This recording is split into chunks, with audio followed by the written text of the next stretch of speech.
global Black Lives Matter protests, a Me Too movement in support of women's rights.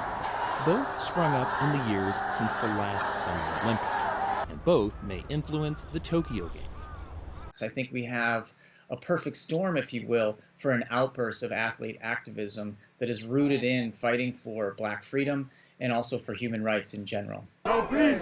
No racism! In the U.S., professional basketball players have been at the forefront of anti-racism protests. Many will now compete in Tokyo. I've been US soccer star disrespected Megan Rapinoe and has also been dismissed outspoken because for I am a equal woman. pay.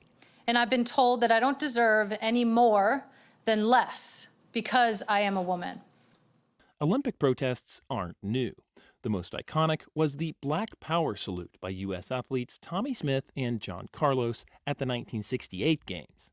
The International Olympic Committee later introduced Rule 50, which bans player protests.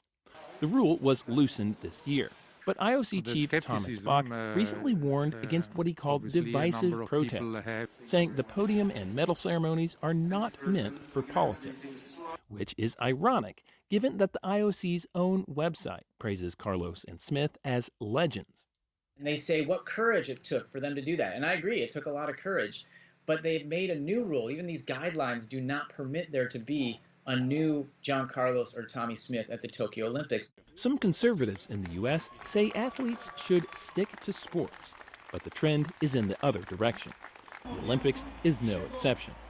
The Olympic Games in international sport is so entwined with politics with all of the national symbols. It's the flags, it's the anthems, it's the emblems on the uniform, the uniforms being in those national colors. It's the biggest platform many players will ever have, and it's likely we'll be seeing what matters most to them. Bill Gallo, VOA News, Seoul.